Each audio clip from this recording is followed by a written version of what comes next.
তুমি কি ward councillor হইছো?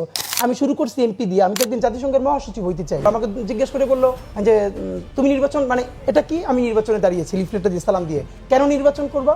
আমি এমপি হতে চাই। এমপি কেন হবা? আমি দেশের জন্য পলিসি মেকিংয়ে সাহায্য করতে চাই। তোমার কি কোনো অভিজ্ঞতা আছে? আমি বললাম কেমন অভিজ্ঞতা? বলে তুমি কোনোদিন ওয়ার্ড কাউন্সিলর হয়েছো, তুমি এমপি হইতে চাও? মানে এই আমার জাস্ট আমি একটু ধৈর্য হারাই গেলাম। যে এরপর আমি বললাম বলে তুমি এরপর পরের যে প্রশ্নটা করো, তুমি তাহলে এখানেই কেন করছো? আর কোনো নাই? আমি বললাম আমি এখানের ভোটার, ঢাকা ৮-এর ভোটার, করতে সমস্যা কি? এরপর সে আমাকে বললো যে তুমি কি ওয়ার্ড কাউন্সিলর হইছো? আমি বলি ওয়ার্ড কাউন্সিলর আর এমপির কাজ তো এক না, আমি ওয়ার্ড কাউন্সিলর কেন? তারপর আমি বললাম আমি শুরু করছি এমপি দিয়ে, আমি তো একদিন জাতিসংঘের মহাসচিব হইতে চাই, সমস্যা নাই তো। তারপর সে দেখলাম খুবই ট্রিগার্ড হয়ে গেছে। হ্যাঁ বাচ্চা মানুষ। আমি বললাম চাচা এই মনস্তত্ত্ব ভাঙতে হবে। উঠেই সে বললো তোমরা তো সব কিছু ভেঙে ফেলছো। আমি বললাম ইয়েস ইনশাল্লাহ আমরা আরও অনেক কিছু ভাঙবো।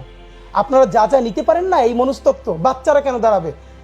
বাচ্চা বলতে আমি ছাত্র দলের বাচ্চাদেরকে বলি, শিবিরের বাচ্চাদেরকে বলি, বাংলাদেশের সমস্ত টিনেজারদেরকে বলি, জেনজিকে বলি। কিন্তু যে বাচ্চাদের হাত ধরে একটা ঐতিহাসিক গণ অভ্যুত্থান হলো, এটা তারা এখন মেন্টালি নিতে পারে না।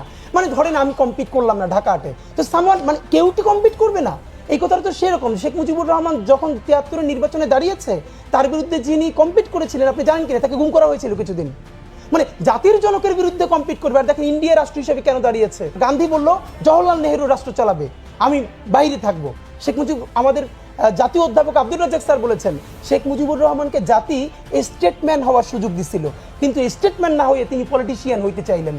তো এখন ব্যাপার হলো আমাদের যে মনস্তত্ত্ব, এখন ব্যাপার হলো আমাকে তো সবাই পছন্দ করে কম বেশি, আবার আমাদেরকে ঘৃণাও করবে। আমার যদি কারো ভালোবাসার অধিকার থাকে, আমাকে কারো ঘৃণা করবার অধিকার থাকবে না? অফকোর্স থাকতে হবে। তো আমি মনে করি হ্যাঁ বিএনপির জন্য এইরকম না বলে বরং বিএনপির আরও বেটার পলিটিক্স বিএনপি করুক, জামাতের পলিটিক্স করুক। আর কার কতটুকুন কথা সত্য বা মিথ্যা, আমরা একটা ফ্রি অ্যান্ড ফেয়ার ইলেকশনের প্রত্যাশা করি। সেই ইলেকশনটা